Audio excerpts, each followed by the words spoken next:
bonjour. Reçois aujourd'hui sur mon plateau Monsieur Gomez, initiateur du projet de résidence des aînés à Villers-en-Lieu. La résidence donc Lumata. Monsieur Gomez, bonjour. Oui, bonjour et merci pour votre invitation. Alors, vous allez nous présenter un petit peu, vous êtes aujourd'hui là pour nous parler de votre projet. Donc pourquoi Lumata, pourquoi ce nom? En quoi consiste cette résidence des aînés? Qu'est-ce qu'elle a de particulier cette résidence? Pourquoi est-ce que vous avez choisi Villers-en-Lieu? Et enfin, comment peut-on vous aider à mener à bien votre projet? Alors tout d'abord, pourquoi Lumata? C'est simplement, Lumata c'est le verlan de Tamalou. Ça indique bien la vocation de cette résidence qui est exclusivement réservée aux aînés, aux anciens, aux vieux. Personnellement, je préfère le terme aîné, un petit peu plus de respect puisque c'est nos prédécesseurs, nos parents, nos grands-parents, nos grands-frères ou nos grandes sœurs. Qu'est-ce qu'elle a de particulier cette résidence? Eh bien, tout d'abord, c'est une résidence qui est exclusivement réservée aux personnes retraitées. D'accord? Le but, c'est de ne pas générer de conflits de génération. Par contre, il y a des activités qui seront facultatives, intergénérationnelles. Elles seront proposées ponctuellement pour garder un petit peu contact avec le monde actuel. C'est aussi et surtout une alternative entre le domicile qui est devenu souvent trop grand, trop cher d'entretien, et les résidences d'accueil spécialisées de type MARPA, EHPAD, etc. qui pratiquent des tarifs élevés. Ici, le tarif sera sensiblement identique à la location d'un appartement similaire. De plus, c'est un village qui est sécurisé, clôturé, surveillé avec des caméras, l'accès autorisé et contrôlé par des résidents. Et enfin, les logements seront conçus et équipés de systèmes domotiques qui permettent de faciliter le plus longtemps possible le maintien à domicile. Chaque résident disposera d'un même appartement d'environ 50 mètres carrés avec une chambre séparée, de façon à pouvoir accueillir une personne seule ou un couple. L'ensemble, bien sûr, spécialisé pour les personnes à mobilité réduite. Et enfin, climatiser également, faire face aux périodes de chaleur qui sont devenues courantes maintenant.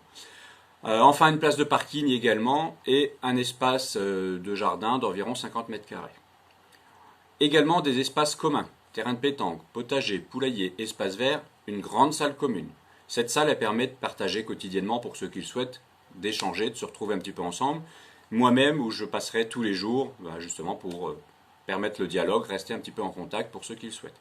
Ça permettra également de recevoir ponctuellement les familles lors d'un repas ou d'une manifestation quand l'appartement est trop petit, et également d'organiser différentes animations qui seront facultatives. Villers-en-Lieu, en fait Villers-en-Lieu c'est parce que j'y habite, j'y suis bien et on a tout le nécessaire. Alimentation, donc l'épicerie, boulangerie, tout ce qui est santé, de l'aide-soignante au médecin en passant par le dentiste, kiné, infirmière, pharmacie, etc. Et puis à quelques minutes de Saint-Dizier. Pour m'aider, je suis à la recherche de partenaires financiers, puisque les banques demandent plus de garanties durant cette période. Elles avaient accepté juste avant le Covid, et puis après la période du Covid, du coup, ils veulent un petit peu plus de garanties derrière. Donc moi, je recherche justement des fonds. Certains m'ont proposé de m'aider par l'intermédiaire de cagnottes, mais c'est interdit, puisque actuellement, il n'y aura pas de profit pendant les 25 années qui viennent, tout le temps de l'emprunt. Mais par contre, d'ici 25 ans, il y aura effectivement du profit, même si je serai en âge d'être... je serai en retraite et en âge donc d'être parmi les locataires, mais voilà, il y aura quelque chose derrière, donc la cagnotte ne fonctionne pas. Par contre, j'en appelle aux professionnels qui sont concernés de près ou de loin au monde qui touche les personnes âgées pour trouver les fonds manquants et un appui auprès des banques. En contrepartie, moi je m'engage à mettre leurs produits, leurs services en avant, faire de la publicité, proposer un stand lors de la journée porte ouverte par exemple, mettre à disposition la salle commune pour des présentations gratuitement, tout ça. Voilà ce que je peux faire et également un panneau lors de la construction incitant, donc précisant les entreprises qui ont permis de réaliser cette résidence. Voilà, donc si vous êtes intéressé, si vous pouvez m'aider, si vous avez quelque chose à me proposer, n'hésitez pas, www.lumata.fr ou la page Facebook, vous retrouverez mes coordonnées et puis je vous répondrai dans la foulée. Merci beaucoup de votre attention, j'espère que ce message sera entendu par un maximum de personnes et que voilà, des partenaires, même dans ces temps de crise un petit peu, un budget publicité peut également être un petit peu décalé et puis servir à d'autres choses. Voilà, je vous remercie, à très bientôt.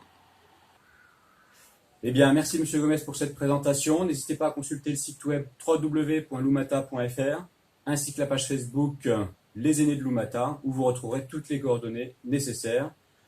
Bonne fin de journée à toutes et à tous en espérant que ce projet puisse voir le jour prochainement.